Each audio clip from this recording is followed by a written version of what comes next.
ચાલો આજે આપણે સાથે મળીને એક સરસ વાત સમજીએ. એક એવી વાત જે આપણને જીવનમાં જ્યારે પણ કોઈ મૂંઝવણ થાય ને ત્યારે સાચો રસ્તો બતાવવામાં મદદ કરી શકે છે.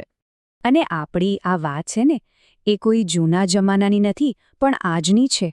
એક એવી મૂંઝવણ જે કદાચ આપણા બધાના મનમાં ક્યારેક ને ક્યારેક તો આવે જ છે. હા, આ સવાલ આજે એક વિદ્યાર્થીએ મને પૂછ્યો, પણ મને લાગે છે કે આ સવાલ આપણા સૌનો છે, ખરું ને? જ્યારે કંઈ સમજાય નહીં, રસ્તો ન દેખાય, ત્યારે સાચો નિર્ણય લેવાય કઈ રીતે?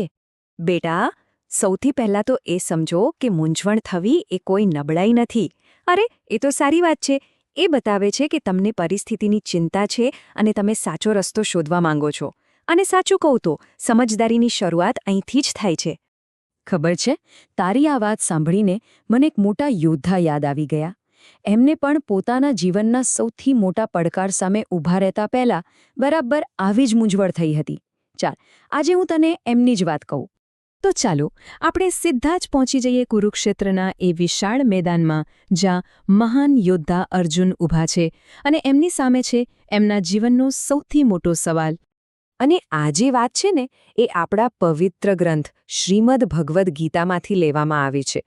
એમાંથી આપણને જીવનના દરેક સવાલનો જવાબ મળી શકે છે. તો યુદ્ધ શરૂ થવાની તૈયારીમાં જ છે અને અર્જુન એમના સારથી ભગવાન શ્રી કૃષ્ણને શું કહે છે ખબર છે? એ કહે છે, હે કૃષ્ણ, મારો રથ બંને સેનાઓની બરાબર વચ્ચે લઈ જાઓ. એમને કોઈ ઉતાવળ નથી. એમને લડાઈ શરૂ કરતા પહેલાં થોભવું છે, જોવું છે, સમજવું છે. હવે જુઓ, આ કોઈ ડર નથી, આ તો ઊંડી સમજદારી છે. અર્જુન એ જ કરી રહ્યા છે જે આપણે સૌએ કોઈ પણ મોટો નિર્ણય લેતા પહેલાં કરવું જોઈએ: પરિસ્થિતિને બરાબર સમજવી. પણ અર્જુને જે કહ્યું ને એમાં એક શબ્દ એવો છે જે આખી વાતનો સાર છે. ચાલો આપણે એ શબ્દને જરા નજીકથી સમજીએ.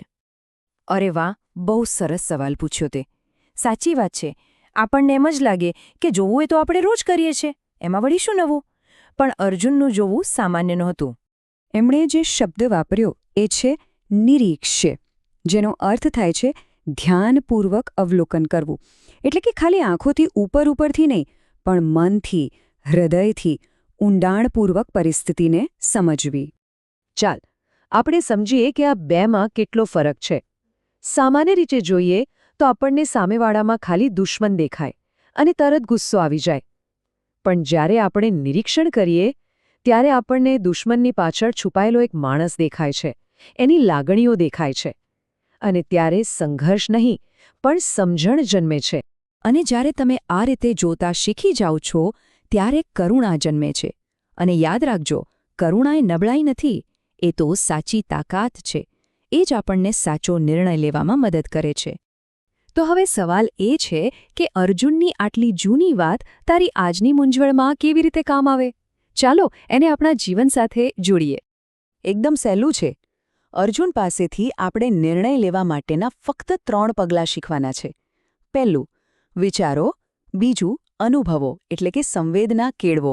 અને ત્રીજું, વિવેકથી એટલે કે તમારી સમજણથી નિર્ણય લો.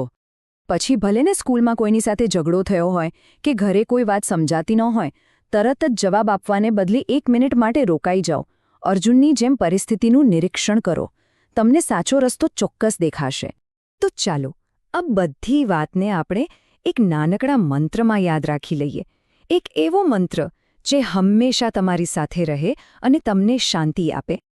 આ મંત્ર દરેક મૂંઝવણમાંથી બહાર નીકળવાની એક ચાવી જેવો છે. એ તમને મનથી સ્થિર રાખવામાં મદદ કરશે. બસ આટલું જ યાદ રાખવાનું છે કે નિર્ણય લેતા પહેલાં જોતા શીખો, ઉતાવળ કર્યા વગર, શાંતિથી, ધ્યાનપૂર્વક.